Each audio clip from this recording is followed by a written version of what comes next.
Good evening, everyone, and welcome to the Middleton Common Council. This is the September 2nd, 2025, 7 p.m. Calling to order the regular council meeting, requesting assistance for a roll call. Alder Schaefer, Here. Alder Madden, Here. Alder Kalish, Here. Mayor Kuhn, Here. Alder Nelson, Here. Alder Myers, Present. Alder Haniro, Here. Alder Lorman, Here. Alder Crow. Here. Thank you so much. And are there any public comments? There is one that I have currently, Rishika Kamal. And just as a reminder, you'll have 3 minutes. And if you would just say your name and address before you begin your speaking, and just make sure the microphone is on. Yay, perfect. Yep. Okay. Hello, everyone. My name is Rashika Kamal. I reside at 1525 Sunset Court in Middleton. Good evening, and thank you for the opportunity to speak with you today. I stand before you as both a trustee of the Middleton Public Library Board and, perhaps more importantly, as a regular library user. My family and I rely on our library to meet our needs for educational and recreational materials, and I have enjoyed attending library-sponsored programs on topics such as mindful yoga and presentations by several experts. Each of the library's around 21,000 registered borrowers could tell you about the different ways in which they use the library, but the common denominator is a shared understanding of the value it brings to our daily lives. Middleton Public Library is struggling with limited space that hampers its ability to meet community needs. With only 4 study rooms serving a wide range of purposes like tutoring, interviews, meetings, quiet work, gaming, and even silent music practice, demand far exceeds capacity, especially as nearby libraries expand their offerings. Sun Prairie will have 8 study rooms beginning in 2026. Similarly, the library's collection space is insufficient, forcing it to borrow more materials from other systems, leading to delays and added staff workload. Programming is also constrained, with staff avoiding full promotion of events to prevent overcrowding. An expanded library integrated into a new community campus would provide more study rooms, larger collections, and ample programming space for all ages, transforming it into a true hub for lifelong learning and engagement that can keep pace with Middleton's growth. The proposed library expansion is a vital long-term investment that will strengthen Middleton by providing more educational opportunities, supporting local businesses, and fostering a more connected community. While fiscal responsibility is important, the library's role becomes even more critical in uncertain times, offering an excellent return on investment for all residents.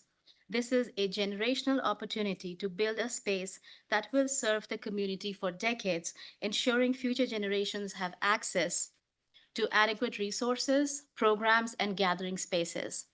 Acting now ensures Middleton has a vibrant, adaptable library that supports learning, growth, and inclusion for all.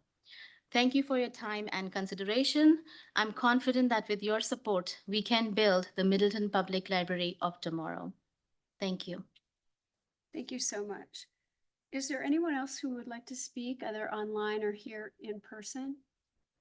Okay, that concludes public comments. Thank you. Up next is the National Library Card Sign Up Month 2025.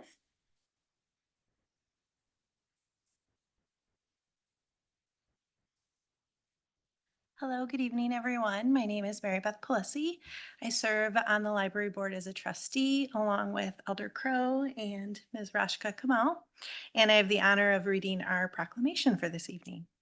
So this is for Library Card Sign Up Month 2025. Whereas libraries play a crucial role in the education and development of students, from story times for preschoolers to college and career planning for high school students, fostering literacy and a love of learning or love of reading. Whereas libraries strive to develop and maintain programs and collections that are as diverse as the populations they serve and ensure equity of access for all. Whereas libraries are welcoming, inclusive spaces for people of all backgrounds to learn together and engage with one another across cultural, ethnic, generational, and economic lines, strengthening the social fabric of the communities they serve. Whereas libraries help people of all ages navigate the complexities of life, providing access to research, information, and government services that allow everyone to lead more productive and fulfilling lives. Whereas libraries contribute to a strong local economy by providing access to the technology and training that are critical to the success of job seekers, entrepreneurs, and students. Whereas in times of crisis and economic downturn, libraries and library professionals play an invaluable role in supporting their communities, both in person and virtually. Whereas the shared resources libraries offer reduce local costs to taxpayers, reduce the number of items households buy and dispose of, providing a simple way to save money, conserve resources, and reduce waste. Whereas a library card sparks creativity and empowers all people to explore new passions and interests and pursue a path of lifelong learning.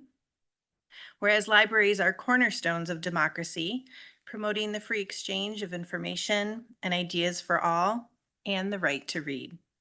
Now therefore be it resolved that the Common Council of the City of Middleton and Mayor Kuhn hereby proclaim that September is Library Card Sign-Up Month in Middleton, Wisconsin, and everyone is encouraged to visit their library to sign up for their own library card or do so online at midlibrary.org/card registration. This proclamation was adopted at a regular meeting of the Middleton Common Council on the second day of September 2025. Is there a motion? This is Alder Crow. I'll make that motion. Is there a second? Schaefer will second. Any comments? Do we all have our library card? I have mine. Fantastic. Okay, great. Thank you very Thank much. you so much. Hey, All those in Mayor Kuhn, favor? Actually, I will say one thing. I was walking with the library during Good Neighbor Fest parade, and we had one person, at least one person along, a lot of people cheering on the library. One person reached for his wallet and said, "I have my library card." Nice. Great. I love that. He had it with him. He had it with him. That's wonderful. All those in favor of approving the proclamation, please say aye. Aye. Any opposed? Motion passes unanimously. Thank you so much. And we'll take a picture. Do you want to do the photo, Raj?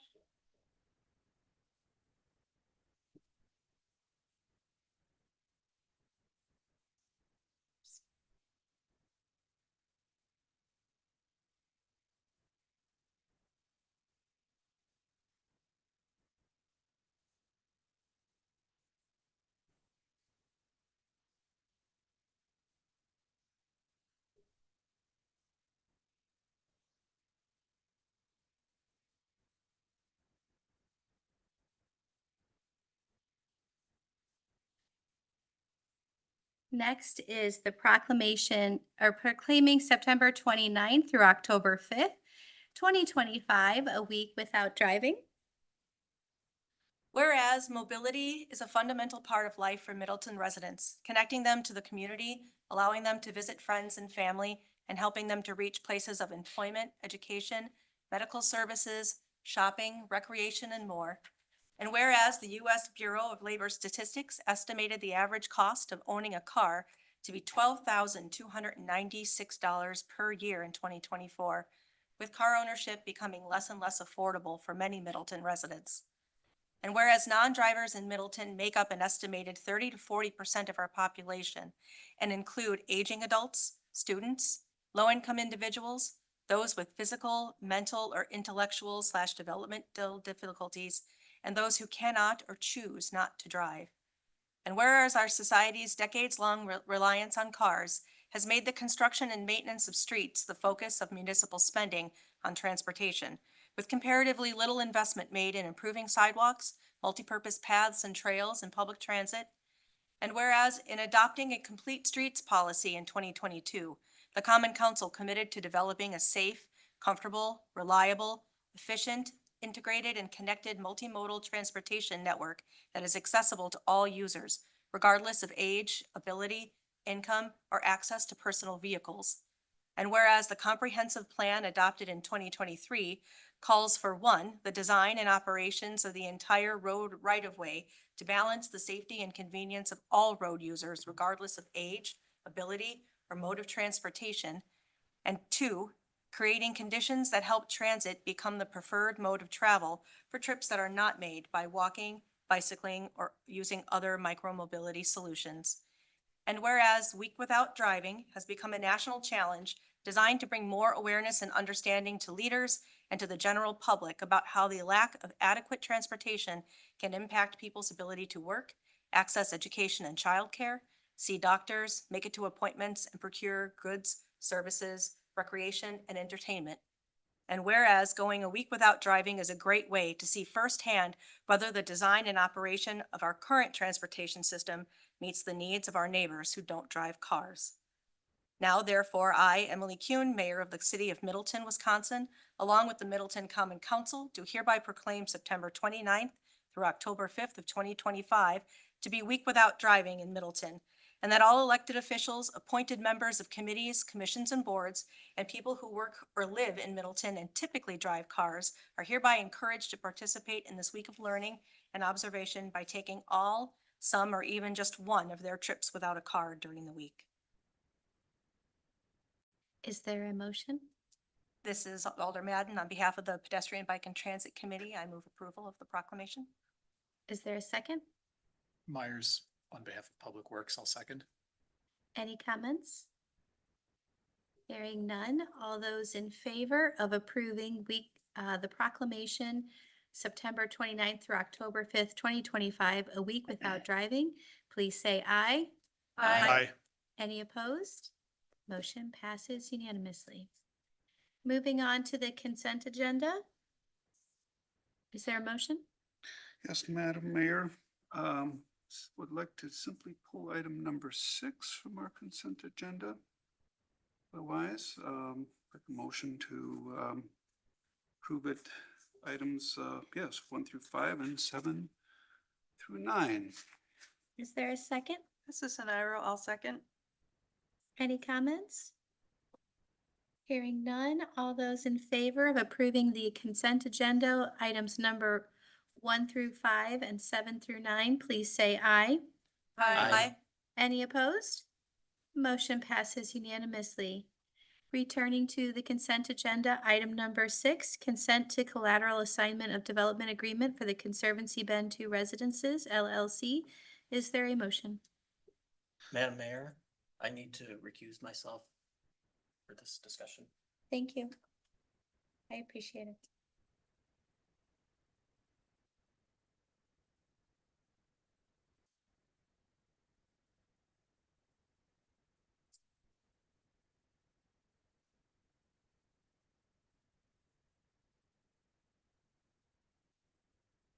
Okay, back to that consent to collateral assignment of development agreement.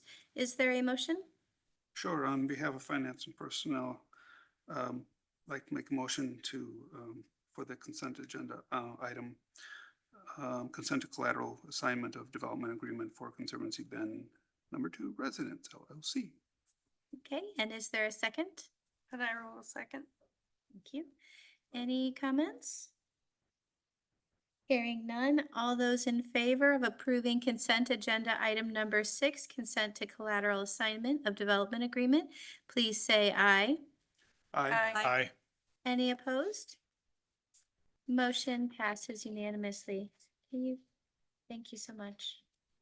I'll wait.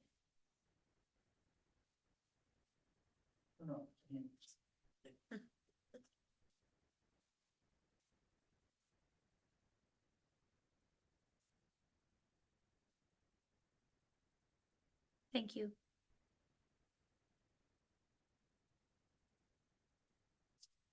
Moving on to ordinance's second reading. Number 1, the ordinance to amend section 11.013 and 11.03 related to adopted state building codes and amend the fee schedule under section 3.12 related to fees. Is there a motion? Schaefer moves. Madden will second. Any comments? Hearing none, all those in favor of approving the ordinance on adopted state building codes and amended to fee schedule, please say aye. Aye. Any opposed? Motion passes unanimously. Moving on to resolutions. Number one, Resolution 2025-42, amending the 2025 stormwater utility budget for the Middleton Hill Southeast and Spring Hill projects. On behalf of Water Resources, I move to adopt resolution 2025-42. Gorman will second that. Any comments? Hearing none, all those in favor of approving Resolution 2025-42, please say aye. Aye. Any opposed? Motion passes unanimously. Moving on to discussion, is there any updates on committees, commissions, and boards? Alder Myers? So the Landmarks Commission met last month, and we had a really great discussion about the effigy mound, which Middleton hosts on Mountain Drive. For those of you who aren't familiar, the mound was discovered about a century ago, a little over a century ago, and was subsequently named the Heim Effigy Mound because that was the name of the property owner at the time. He then did something very rare, which was he deeded it over to the Wisconsin Archaeological Society when he sold his land, which then became the residences and on Mountain Drive and a few other places. So Middleton is lucky to host this mound, which is in the shape of a fox or a wolf. We received an update from the steward of that mound for the Wisconsin Archaeological Society, who let us know that he was ready to move forward with an interpretive panel next year, which would help people better understand the context of the mound.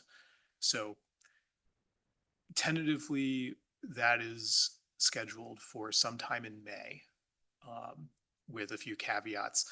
Also, I've been referring to it as the mound because the naming convention of these effigy mounds has changed in the century since Mr. Heim deeded his property over to the Wisconsin Archaeological Society.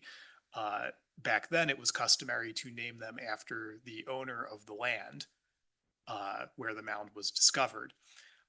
That we're moving away from that practice, so you can anticipate the mound getting a more appropriate name, which fits with contemporary naming conventions at some point as well. So that's the update from Landmarks. Exciting news. Alder Madden? So Public Works will have its first joint meeting with the Ped Bike and Transit Committee coming up likely this month. So that'll be fun. Hopefully you guys get to tune in on that. See what kind of great discussions come through that. And speaking of discussions, we had an excellent discussion on city communications and how the city communicates, particularly public works projects in specific with not only residents of Middleton but also residents of other communities, right? And how do we best let people know what those updates are? How do we move forward with communicating those projects, updates, delays in particular, and not just to us, because being good neighbors doesn't mean we are only good neighbors to the people who live in Middleton, but to our neighboring communities. So Century Avenue in particular, we've discussed that as a major thoroughfare between, say, Wanakee and downtown Madison and vice versa. And how do we communicate to those communities? It was a really great strategy meeting. Our communications director was part of that, which was helpful, as well as residents, and having the resident feedback was key. And I'm really hopeful that as we move forward, we continue to get resident feedback. That sounds great. Thank you for that. Alder- Sustainability did not meet, but the entire committee virtually was in the parade. And I want to share that one of the objectives of sustainability is to try to educate the public. And we got lots of roars and cheers and fist pumps along the Oh, way. So it felt very good to be involved and have the whole committee get behind that thing. The only difficulty was the bubbles blown out of the The vehicle in front of us, And so it was fun. that is all great things, especially if we get our public, our bike petty, transit committee and all the feedback going, hearing from sustainability. This is all good stuff and it starts working together. So thank you for that. Any other? Yes, next Wednesday, September 10th, the Village of Windsor is hosting the next Dane County Cities and Villages Association member meeting. They're going to have guest speakers James Ty and Rory Rhinesmith from the Clean Lakes Alliance. They'll be giving a presentation on their commission study, The Economic Impact of the Yahara Lakes. And then immediately following the meeting, Windsor Village staff will take people who are interested on a tour of their newly constructed municipal building. And that opened earlier this summer. I think it'll be a great opportunity to learn about what another municipality has done. If you can't attend the meeting in person, but would like to see the presentation by James Ty and Rory Rhinesmith, they will have a Teams option that will be in the DCCVA message that comes out next week. But if you do Teams, of course, you won't be able to do the tour. I just wanted to add to the Public Works update. We have a wonderful raised crosswalk installed at the intersection of Franklin Avenue and Branch Street near Sauk Trail. When the Public Works Committee met and discussed the Franklin Avenue reconstruction, we were concerned about making sure that we gave as much visibility to the elementary school students who were crossing the road as we could. And that is why we put that raised crosswalk there. With that said, if you are a regular user of that road, if you're a parent who drops your kids off or picks them up at Sauk Trail, or if you're a parent whose children walk across that raised crosswalk, we'd all love to hear your feedback about it.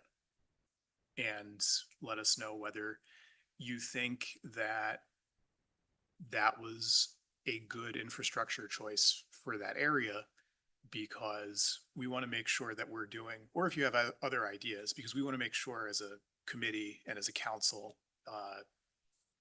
committed to our complete streets policy, that everything that we do is focused on making sure that our roads are safe and accessible for all users, not just the cars. So please let us know what you think about the raised crosswalk and other areas that you'd like to see safety corridors. Charles, thank you for that. I'll make sure the PTO gets that word out. So, because they're having a meeting next week. So I think I saw Alder Schaefer just and a- one more. Public service announcement from my days chairing Parks and Recreation. We spent a couple years trying to get the Olympic Training Center going, and 2 weeks from today at 3 o'clock is a public groundbreaking. So if any of you on the council feel strongly about this, at 3 o'clock, it might be a nice thing to see. So it's finally happening after many That's years. exciting. Yeah. So many great things going on. Thank you for sharing that. I might need an email if you want to send it to Brian. I'll pass Maybe it he down. could be great. Do we have any others? The only thing I want to make sure that Katie helps me remember are the trivia nights in September. I know there's a poster out front at Stonehorse Green. And then we have Strolling Jazz the first week of September, so the 5th and 6th. And then there was on the poster, it talks about Middleton Players on September 20th. And just so you all know, September 27th, we're doing a citywide, a Rotary set of events. So if you haven't seen the list of activities, the library is hosting a lot of them. So thanks to them for hosting. And I think Stone Horse Green is also hosting. So there'll be community events, like I think the fire station might be checking the childcare seats or the child seats in the back. Some book reading by our police, and they're going to do a job skills or a resume writing thing midday. So for those folks who are looking to up, their job opportunities and get the word out. So there's a lot of happenings in September as the kids go back to school. Brian, was there anything else I missed on that? Okay, great. With that, everyone, we are done. Congratulations.